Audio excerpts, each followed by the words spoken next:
বাংলাদেশের রাস্তার পাশে হালাল বিয়ার বিক্রি হচ্ছে। এই যে দেখেন আমার এই হাতে হচ্ছে রেড ওয়াইন, অলরেডি এখানে লেখা আছে। হালাল বিয়ারটা টেস্ট করতে চাই, আমাকে একটু দেন তো খালি। বিসমিল্লাহ, এটা হালাল বিয়ার। এমন পচা গন্ধ, আল্লাহ। এইটা বলতেছেন যে আপনি হচ্ছে রেড ওয়াইন, এটা আসলে আপনি হালাল কিভাবে প্রমাণ করবেন বলেন তো? জি, এটা যে হালাল রেড ওয়াইনটা, এটা কিভাবে প্রমাণ করবেন? সম্পূর্ণ ফুড দিয়ে তৈরি। সম্পূর্ণ ফুড দিয়ে তৈরি। হ্যাঁ, রেড ওয়াইন তো ফুডের রস, মানে ফলের রস দিয়েই তৈরি। এটা অ্যালকোহল ছাড়া। কি হারাম সেটা কি বলেন? অ্যালকোহল ছাড়া। অ্যালকোহল ছাড়া। এটা আনেন কোথা থেকে আপনারা? ইন্ডিয়া থেকে। ইন্ডিয়া থেকে? এটা যে আপনারা ইম্পোর্ট করেন, আপনারা যে আনেন, এটার কি কোনো আছে আপনাদের কোনো রেজিস্ট্রেশন লাইসেন্স কিছু আছে? অবশ্যই লাইসেন্স আছে। আপনার লাইসেন্স নিয়ে এরকম ওপেনলি সেল করতেছেন? রেড ওয়াইন, এটা হচ্ছে রেড ওয়াইন, এটা হচ্ছে গ্রিন অ্যাপেল, ইভেন এখানে দেখাও এটা হচ্ছে ব্লুবেরি, এটা হচ্ছে ব্লুবেরি। আর এই যে এই জিনিসটা দেখো, এটা হচ্ছে অরেঞ্জ। অরেঞ্জ বলতে ভাই কি এটা অরেঞ্জ ওয়াইন নাকি orange beer? Orange flavour. Orange ফ্লেভারের। আর আপনার হাতে এটা কি? এটা ফক্স ভ্যালেট। Fox valet. এটা হচ্ছে ফক্স ভায়োলেট। এই হচ্ছে ফক্স ভায়োলেট। ভাই আমার জীবনে একটা পচা পচা গন্ধ আসতেছে। বিয়ারের গন্ধ কি পচা পচা? ইয়া আল্লাহ, আজকে ট্রাই করতে হবে। এই যে এটা কি? এটা কি? এটা ফুড বিয়ার। এটা ফুড বিয়ার। ও আচ্ছা। আর এইখানে দেখো, এইখানে হচ্ছে তোমার এটা রেড ওয়াইন। আর এইটা কি? এটা ভাইয়া এটা লাহোরি। এটা হচ্ছে লাহোরি। কি এটা? লাহোরি জিরা। এটা হচ্ছে লাহোরি জিরা বলতে মানে বুঝলাম না। নাম লাহোরি জিরা।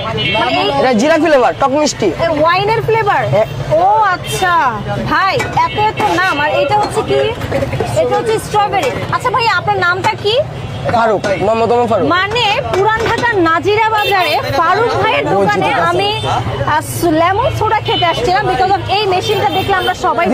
আপনারা কি এখানে বিয়ার খেতে আসছেন ভাইয়া? না না, এটা তো সোডা, এটা তো বিয়ার বলতে কিছু না, এগুলো সব হলো ফ্লেভার।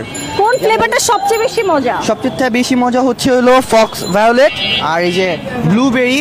আর যদি আপনি ফ্রুট বিয়ার যদি টেস্ট করতে চান তাহলে ওটা একটু মানে বিয়ারের মতো। ভাইয়া উনি তো বলতেছে যে এটা হালাল বিয়ার এবং এটা থেকে একটা পচা পচা গন্ধ আসে। না না, এটা বিয়ার না, এটা বলতে গেলে ভুল হবে। বিয়ার যদি বলেন তাহলে এটা ভুল। এখানে কয় টাকা থেকে শুরু হয় ওনার? এখানে দেখো, এখানে যেটা দেখো সবই একই রেট। ও 50 টাকা করে। আচ্ছা, এই আইসগুলো যে দিচ্ছ এগুলো কি মরা মানুষের আইস নাকি? হ্যাঁ ভাইয়া, মোটেও না। প্রমাণ আছে তোমার কাছে? ভাই আমার উপর রাইগো না, এখন পাবলিক জানতে চায় যে এই বরফগুলো তোমরা কোত্থেকে আনো, বুঝছো?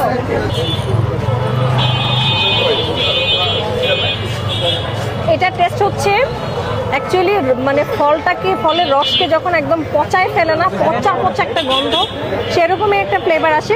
উনি বলছে যে এটা হচ্ছে হালাল বিয়ার, এটার সাথে সোডা প্লাস হচ্ছে লেমন মিক্স করছে।